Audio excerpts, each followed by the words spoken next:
And that is it, full time at the Etihad. Man City beat Atletico Madrid 1-0. And wow, was that a cagey affair? You know what Atletico are going to do in these kind of big games. We've seen it. Diego Simeone loves and lives for these nights under the lights. And what a performance really from Man City, because it is not easy to play against these sides. I know a lot of people will say, yes, they're not at the level that they once were this season. And when you're looking at them now compared to last, they're coming at a good time, and City obviously are unstoppable. But playing against the Diego Simeone style, especially without a striker, is so difficult. And you saw that in parts today. Man City constantly grinding away and churning away, just passing the ball, moving, trying to create space, because it's not an easy thing to do against a side like Diego Simeone's. But we could go through now all the players. Diego Simeone's side battled up in a 5-3-2 system, and it was just, honestly, it was so defensive. Obviously, we always knew it was going to be like that, but I cannot believe just how defensive they were. Honestly, when you looked at it as a formation at points, there was every single man for the majority of the game was behind the ball. It was ridiculous. And City constantly moving the ball. And when this City side came out, we kind of know, obviously, the standard 4-3-3. The only player really I didn't understand was Nathan Ake. You know, and with this Man City side, they're going to have the majority of the ball, and Diego Simeone's system, they're going to be sat back and they're going to soak up the pressure and try and take it to the second leg at their ground. You know that's what they're going to do.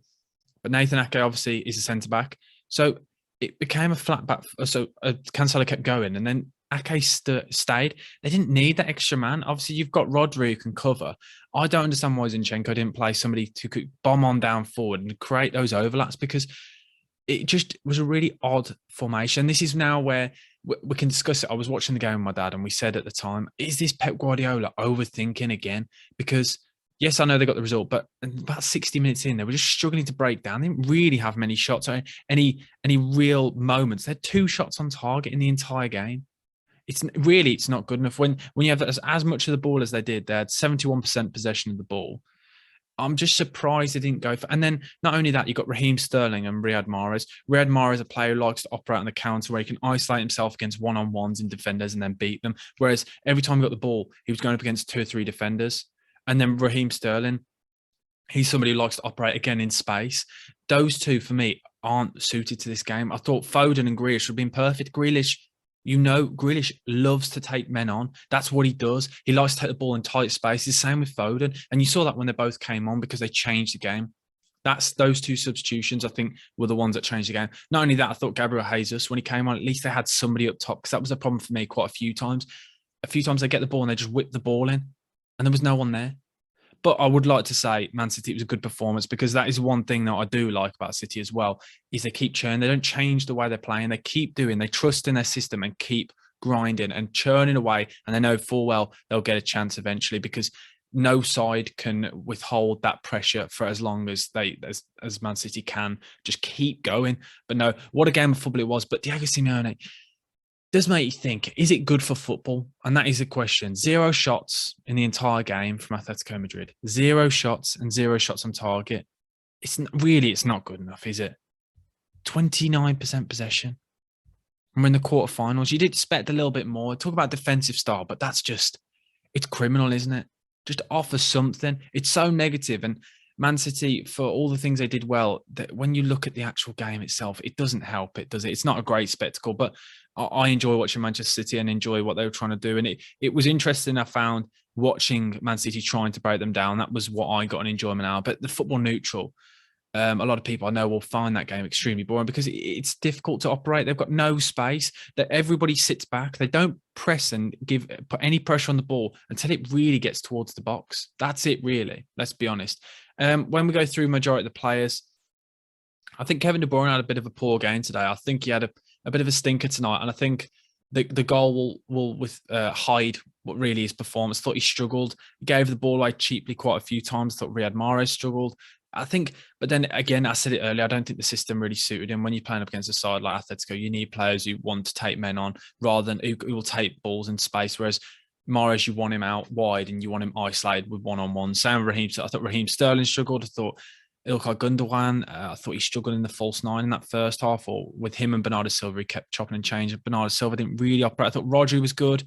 Cancelo, for me, was amazing. I think we saw that from Cancelo tonight. He is so good. a complete footballer, defensively sound and attacking wise. Honestly, he's relentless. He doesn't stop. I thought he was integral. I thought, as I said, Rodri, I thought played well. I thought majority of the defense really for Man City looked good. I just don't understand the Ake. I think it's quite negative.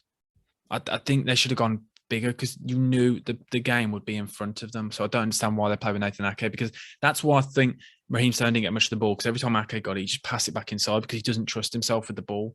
That's my only thinking. I think Zinchenko and Raheem Sterling may have offered something different, but my one player I thought was huge was, sorry, two players I thought was Foden and Grealish, because honestly they changed the game. That Foden, the way he took the ball, so Rodri played it into him. That half turn is the thing that made that goal.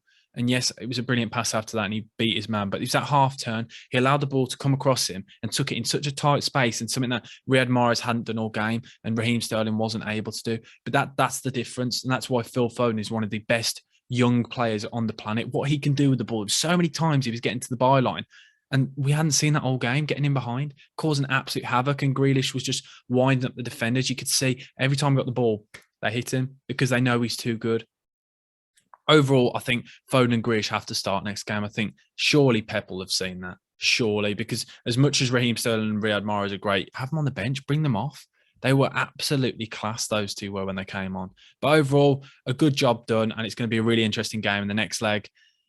Difficult watch, as I said, but I quite enjoyed trying to watch the two sides kind of break each other down, two opposing styles of football. It's going to be, as I said, extremely interesting to see how Diego Simeone's men face up in the next leg.